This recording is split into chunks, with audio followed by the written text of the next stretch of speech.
Hello and welcome to Cyber Tip Tuesday. I'm Kristin Judge, the founder of the Cybercrime Support Network. Right now, about 11 million people in the US are unemployed. That doesn't even count underemployed, and those are November numbers, so they may be a little bit off. But today I want to talk to you about opportunity job scams and income scams. So people are out there looking for jobs. So there's something called job opportunity scams. As people look for a job, people are out there trying to scam them. Due to the pandemic, the unemployment rate is higher than it's been in decades. And like I've always told you, the criminals follow the desperation or the tragedies that are happening, whether it be a hurricane or COVID or unemployment. So when unemployment goes higher, the criminals take advantage of the anxiety and the worry that come with needing a job. The volume of reports to the Federal Trade Commission about income scams reached the highest levels on record in the second quarter of 2020. The reports increased 70% from the 2019 numbers. That's a big jump. And since 2016, the Federal Trade Commission has found that over $610 million was lost by people who reported the scams. And that's just the people that reported the scams, and that's $610 million. So if only maybe 10% or maybe lower report the scams, there's been a lot of money lost from people. And these are people that are looking for a job because they may not have one. They don't have the money to give up. So with so many people still looking for work right now, it's so important that you know what these scammers look for and how you can spot them. So what does a job scam look like?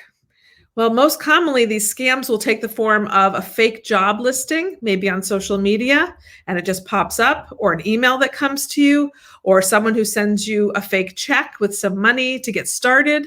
Sometimes these scams start with a phishing email. When you receive an unexpected email about an incredible job opportunity, it's probably not real. Remember the door knocking analogy that I've shared with you before. If someone comes knocking at your door that you did not expect to see, and they want to ask you all kinds of personal questions and ask you to show them your credit card, think about your front door. If someone came there and asked you for all this stuff and you didn't invite them over, would you hand over money to them? Would you give them your credit card number, your social security number? No, of course you wouldn't. But if you go to their house and it was planned and you knock on their door, that's different.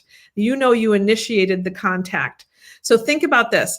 If someone sends you an email out of the blue that says, we've got the job for you, and you weren't even necessarily trying to get those people to give you a job, it's probably a scam.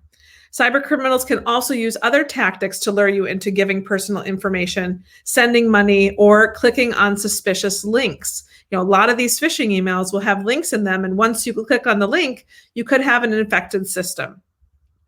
Scammers could reach out to you and offer a remote job, especially right now, because everyone's working remotely. So they may be in New York and you're in Wisconsin, and so it's normal that you wouldn't go sit down and shake their hand and talk to them and have an in-person interview. So they may say, we don't even do video interviews. We just want to offer this great job. It's got great salary. It's got great benefits, but you really don't need a lot of qualifications. Anybody can really do it.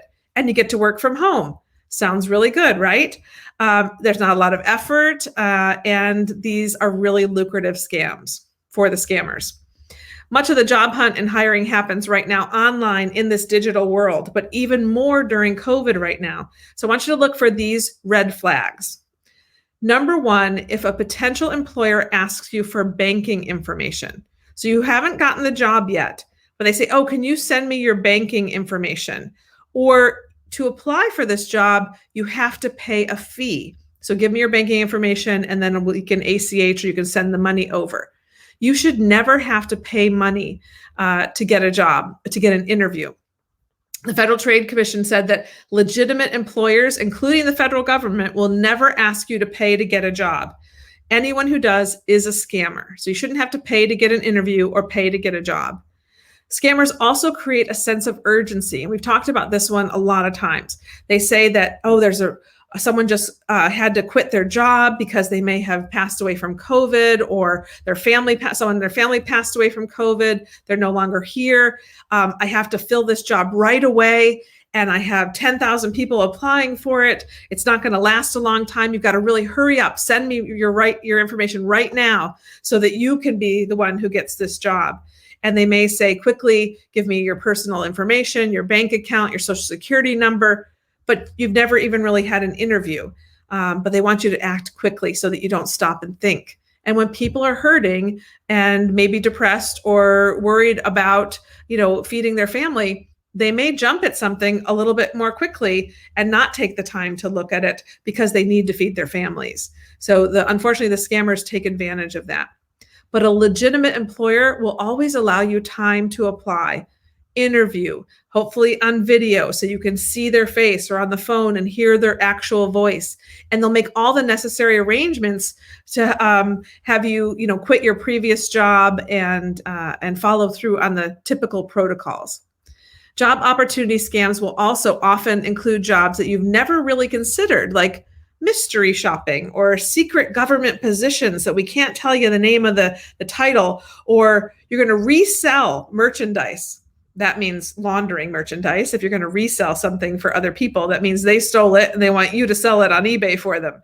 So look for jobs that you actually understand the title of, and something that's really reputable and something that you would want to apply for in the first place, not just that easy fix. Try reputable job postings. You can check out on the company and look on the BBB, or just Google the company for reviews. Is this real? There's a lot of real job search companies. I'm sure you've seen all the commercials for them. And even LinkedIn, you can find jobs on LinkedIn. So make sure you're working with a reputable company and not just clicking on something that comes through your Facebook and says, oh, we got an offer for a job for you. It's important to report scammers that do approach you with a fake job, because then we can let other people know that there are these bad companies out there, or fake companies, and hopefully more of them can get caught. The links that are listed in the chat here are all different places that will take your complaints. They're not necessarily going to reach out to you to fix the situation, but they can help to warn others. So there's the Federal Trade Commission, the Better Business Bureau, the Internet Crime Complaint Center. All of those places will take your complaints in and then share it with law enforcement. You're probably not going to get a call back, but they will help let other people know what's happening and hopefully try and start taking down some of these bad syndicates. So for the golden rules to help you spot a scam, you may know that we created with Google a fantastic website that's getting a lot of attention.